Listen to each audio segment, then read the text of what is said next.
Clubby, you've been on this bike 10.5 hours, 650 kilometres. Now Steve's going to do this up in sort of an adventure, a scrambler. Right, you've had a bit of time on it, it's been a bit of wind, a bit of rain. What are you thinking? What does it need? Okay, what it doesn't need, let's start with the easy stuff. Yeah. Is any more performance with the engine. Right. Like it's a big 1200cc. It's just a meaty, big power plant. Yeah. But it is just full of fat, juicy mid-range. Yep. That is just suits this whole scrambler application so perfectly, you know. And where that's so rideable is on the tarmac. Anytime we've been on any of those twisties that we've done getting up to here, crossing into New South, the thing is just awesome to ride on twisty tarmac, third, fourth gear sort of stuff, 60 to 80 to 90k indicated corners. Awesome. So I don't think it really needs it. I mean, I know Wolfie will want to.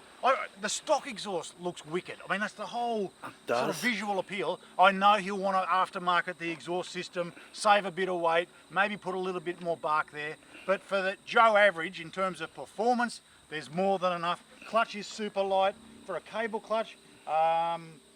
Gearbox shifting, unreal. Where it does need work then is once you venture off all that fabulous, glorious, twisty tarmac.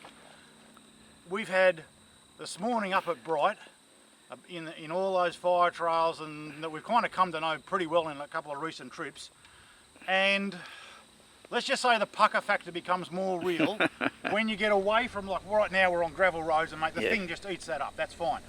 Okay, but where it will need some attention, front suspension, rear suspension, if you want to push the envelope off-road. Yeah. And we did that this morning up on all those trails, fire trails. You know, even again, I'm starting to have memories of what we did this morning and start to get a little bit of a pucker up sweat again. Because on the steeps, downhills, with G-outs, erosion humps, water bars, I found the limits of the front suspension for sure. Yeah. And the back was on the way as well, particularly loaded up with the old duffel bag here full of gear. It's interesting, I've been thinking all that time there, it just felt like it needed more suspension. And then that's what the other model XE offers, has longer travel suspension. And I'm sure then that good old Nick and the boys from Technic will just boost the front and rear suspension to suit that kind of application. But the bonus will be the work that Wolfie and Nick do in developing a fork and a shock setup for it will also boost the performance on the road. It's my first time ever on a scrambler. I don't even know what the whole genre is about, never experienced it before.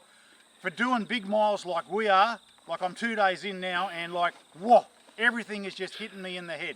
There's nothing here in the way of protection, mate.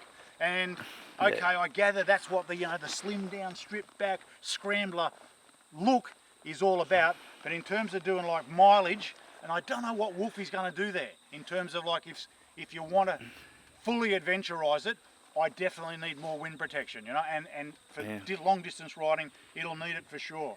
The other point I'm going to also suggest right from day one, I mean, it has reasonable sized pegs, and I think they come standard with rubbers, but must have been removed at Triumph. Yeah. I find on the right hand side, I'd love a wider rally peg, just because this midsection of the exhaust pushes my whopping great big size 13 boots a bit wide, and I find myself running on the outside of the pegs. Yeah. So wider pegs are going to definitely help Wolfie, if you can get them out of a catalogue somewhere.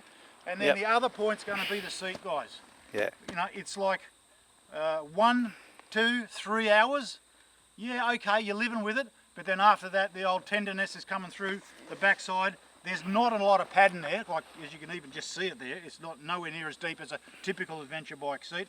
So there's obviously room for improvement there with a seat work, probably seat concepts that of course Wolfie will work with. Fuel range is the next thing. It's about 250 kilometre range. Yeah. Which, 250 kilometres, but then the fuel range indicator on the bike, like I'm starting to get fuel anxiety at the moment. Okay, I'm 50 k's from Gingelic, but I'm not sure there's fuel there. But then it's another 45 to Tumbarumba. I got my tow rope. And I'm sure there's fuel there. But I don't know what you can do for capacity for fuel. Have to be a bladder, I guess, if you're chasing that. The GL, the giant loop, the Diablo tank bag, it fits okay there. Yep. Just need to keep clearance to the fuel cap, of course, there for access, but that's all fine. The duffel bag is strapped on. I think That's Wolfie's Adventure Works one, isn't ADV it? Works, that's the 30 litre duffel, the smaller one. Yeah. Yeah, that's sort of sitting on the rear of the seat and on the rear subframe support here. It's tethered there fine. Triumph, I saw in their catalogue, offer a small little luggage rack. I'm sure Wolfie will source again from one of his suppliers a little bit more convenient luggage capacity. Otherwise, brakes are awesome. Like Yeah. They are seriously good brakes. ABS it's better than I expected it to be on the dirt, but it's not comparable to the very latest leading dirt-oriented ABS systems, but better than I expected for sure. The handguards were another optional bolt-on from Triumph. That I appreciate the wind protection there for a long-distance ride like we're doing here. Tyres, okay, the Triumph boys fitted up the Karoo 3 Metzlers. Yeah. They're just a really good. They're good on the gravel. Yeah. But they're also good on the tar. Yeah. Like I've been trying hard on the tar for me, which is not mega hard by road race standards, mate, but like absolutely confidence inspiring for my speed anyway on the tar. And really, what else is he going to do, mate, with it? I guess protection of the cases and such, and is typical that we'll do with crash bars and such. I don't know what's available. I don't know what Wolfie will source there, but probably a good idea to have it because there's a lot of exposed sump engine cases down there for sure, being such a big motor. Yeah. So number one for you is a little fairing, some form of fairing on the front For there. this type of ride where we're riding 8 to 10 hours a day, 5 to 600 k's a day, yeah, you just got to get some of the wind off you for sure, mate. For sure. I love that tank. You couldn't get rid of that tank. Well, the styling is beautiful. It's integral. The tank is integral to the styling, as is the upswept exhaust system. It looks lovely. You know, that's the whole Scrambler ideal, isn't it? Yeah. For sure. So it's going to be an interesting project. I'm really interested to see what Wolfie does with it and how the beast turns out at the end, mate.